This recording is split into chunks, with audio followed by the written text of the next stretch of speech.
Alright, hi everyone, welcome back to SteamFlow. Today I want to talk about the Steam Frame, Valve's new standalone VR headset, and honestly a bigger piece in the whole SteamOS ecosystem they've been building for years.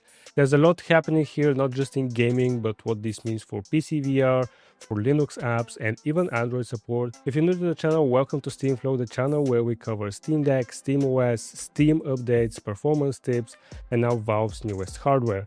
If you're into this sort of stuff, make sure to subscribe and stick around. Without further ado, let's get into it. Alright, let's start with the basics that make the Steam Frame possible, Proton and Fex. Now, if you're not super technical, don't worry, I'll try to break this down simply. So up until now, we've had Proton. Proton is basically a translator for Windows games to Linux. So SteamOS is Linux based, they don't speak the same language, and Proton translates what a Windows game tries to do into something that SteamOS understands. So that's why your Steam Deck runs so many Windows games already. Now Fex solves the other half. Most PC games expect an x86 chips, that's either Intel or AMD, that's the technology behind processors in computers. But the Steam Frame uses ARM hardware, and the ARM chips are basically all the chips in all the other smaller devices like your smartphone, your tablet, even your smartwatch or smart fridge. Pretty much anything more compact uses an ARM-based chip. It's different types of technologies. So Fex is another translation layer. It translates processor instructions. If Proton translates the sentence, Fex translates the grammar. And Valve has been contributing to this Fex project a lot. It's open source and it's what allows them to translate games from Windows. And that is what is allowing them to put SteamOS on an ARM-based chip and treat it like it's a Windows game, it's a Windows PC. So one reason that this is very cool is because Valve is essentially bringing the value up of your library, because now you're going to be able to put SteamOS on a lot more things and you're going to be able to play Windows games on a lot more things, a lot more devices. For example, this is a Retroid Pocket 4 Pro. This is what's called a retro handheld. It's running Android 13, I believe, and there are ways to play Windows games on this, but it's very complicated in terms of the actual power required to play the games. It doesn't play any of the new games, but you can really play lightweight titles. There are a couple of pieces of software that are trying to emulate Windows, and what Valve is doing with this Fex translation layer will enable you to run Windows games on something like this or other handhelds like this. So the Steam Frame uses, as I said, an ARM chip, and they've managed to put SteamOS on the Steam Frame. So that means that the games that are running natively on the Steam Frame, which it has capabilities of running VR games natively, they will have to go through two different translation layers. One is Proton. If they are made for Windows, they will have to go from Windows to Linux or using Proton, and then they will have to go from x86 processor to an ARM processor using the Fex translation layer. So that's two translation layers working on top of each other, and the big question is, how will that impact performance for these games? Now, Valve has said that the Steam Frame is roughly 70% of the power of a Steam Deck, so it's not as powerful as a Steam Deck. And I don't know if you've tried to run any VR games using the Steam Deck. It's not really a great idea. So it's interesting to see how they will power a standalone VR games and if that's going to work great. The other use, of course, for the Steam Frame is a PC VR streaming. So do you think that matters to you personally?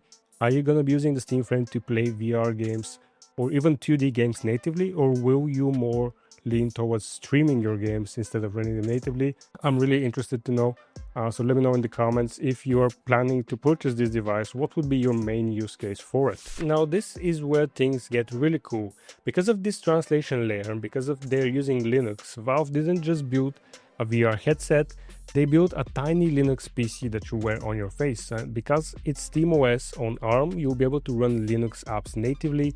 So that means not only games, but any app that you could currently install on your Steam Deck on the desktop mode, like Blender or any other desktop app, like image processing apps or anything really, you'll be able to use that in a giant virtual workspace, much like the spatial computing that Apple envisioned for the Apple Vision Pro. And they're also supporting Android to another layer called Waydroid, so the Steam Frame can potentially run Windows games, x86 games, Linux apps, and Android apps. And Does that make this feel more like a VR device or more like a spatial PC, much like the Apple did with the Apple Vision Pro?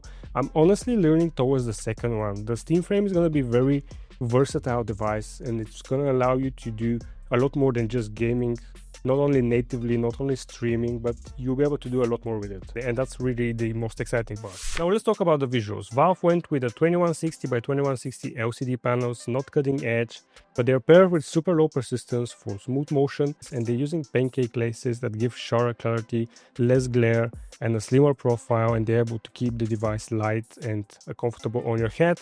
The FOV is about 110 degrees, which is somewhere between Quest 3 and Index. And it's a bit of a compromise, but from what I've been told, trying to increase FOV beyond 110 or 120 gets exponentially more expensive. And this is probably the reason they went with that. They also went with LCD instead of OLED because they wanted to use pancake lenses and make it a slimmer profile. And when you use pancake lenses, you will lose a lot of the brightness from the display. So if they had used OLED, that would have lower brightness. So that's what they've been saying. That's why they compromised with the LCD. It will also bring the cost down. We'll talk about the cost as well. So these are the reasonings why they went with LCD. I've seen a lot of arguments online that people are really disappointed with the actual screens on it, but I personally think it's gonna be fine for what it's meant to do. Now in terms of the FOV, I think for VR gaming 110 degrees it's pretty solid, but for reading fine text it might feel a little tight. If you are going to be using this as a spatial PC and try to do some work on it in desktop mode, I think that's going to be some issue for you. There's also one thing more controversial, and it's the pass-through cameras. They're black and white only. Now I've only ever had one VR set in my life, and that's the Quest 2, and it does have black and white pass-through cameras. I've seen the pass-through cameras on things like Apple Vision Pro and they look great, but I don't really see myself using the headset as an AR device and constantly wearing it, trying to do other tasks in my house while wearing the device. So personally for me, I think the black and white cameras should be perfectly fine. They did put an IR emitter, which means that you can use it in the dark, which camera-based headsets really need. Currently with my Quest 2, I have to turn on pretty much every light in my living room in order to get it to work properly. So let me know, would you accept black and white pass-through or do you want colorful cameras? Give me the reasoning why you would prefer colorful cameras over that. If you've used other headsets that have color cameras, is there really that much of an advantage to using that? Really interesting to hear other people's perspectives if they have more experience with VR, because I don't really have that big of an experience with it, but I still want to talk about it because I'm probably going to be purchasing the Steam Frame and testing games on it. Now let's move on to the wireless tech. I think that's probably the most interesting part of this. So Valve has built a custom 6 GHz protocol with its own dongle. So they didn't want to rely on normal Wi-Fi, and honestly that's smart. The Steam Frame has dual band Wi-Fi, so they have one Wi-Fi which is I think Wi-Fi 5 or 6, which is for just downloading your games, and the other antenna goes straight to their dongle. And combine that with eye tracked foveated streaming, which I'm going to talk about in a bit. I think it's going to make a really good experience for wirelessly streaming your PC VR games to the actual headset. So what is the foveated streaming? This is a new tech that Valve showcased with this release, and we've previously heard of foveated rendering, which is something that developers have to include in the actual game code. They have to ship the game with foveated rendering, and there's only a couple of VR games that support that. And the technology basically relies on the device being able to track your eyes. So when you look at the point in the game with your eyes, the VR headset will track your pupils. They will see where you're looking at, and they will render only that part where your eyes are currently looking at. They will maximize the pixels in that particular point so that you get the most fidelity out of it. That's foveated rendering. Now, foveated streaming, it works in exactly the same way. However, it has nothing to do with graphical performance, rather it has to do with bandwidth performance. So because you're streaming a game over your Wi-Fi, you're using a certain amount of bandwidth. And if your internet is not good enough, you're going to notice that the image becomes blurrier. So with this technology, they're enhancing again the resolution of what you're currently looking at, what your eyes are looking at, so that when you're always focusing on something, that will have the highest fidelity, and the rest of the image might have a little bit of pixelation, a little bit of blurriness, but theoretically you shouldn't notice that. And from what people are saying, like Linus and other media personalities, that actually tested the Steam Frame, this technology works really well, and there's either no delay or you're not able to notice that when you move your eyes, always at the point where you're looking at will have very crisp visuals. So I think, for example, for my internet, I only have 250 megabits at home. I don't have a gigabit connection, and my PC is upstairs. My living room, where I have the space for VR, is downstairs. So I've tried wireless VR with Steam Link and the Oculus, and it's passable. I can play, but there will be moments where you can definitely see the lower bitrate just affect the overall visual quality. So what they're doing with foveated streaming is trying to give you a pretty much perfect experience or near perfect experience where you don't have issues like that. And I think that's going to be really great, and I hope other VR headsets also adopt this type of technology, because this is not something that the developer has to cook in the game. This is just something that the device has to support, and then you can use it with pretty much any game, be it VR or even non-VR. So yeah, most of the current PC VR technology has been wired, and there's a lot of wireless options, but they all have their quirks. So the question is, do you trust wireless streaming to be your main VR setup? Do you think this is going to work great, or is it still going to suffer from bandwidth issues? And do you think the eye-tracked rendering will feel seamless, or will you actually notice the resolution shift? Let me know in the comments what your speculations are. From what we've heard so far from other people, it seems to work really great. So moving on to the controllers. The controllers use real stick buttons and D-pads, so you can have normal Steam games on a giant virtual screen. Previously, VR controllers, they don't really have a D-pad.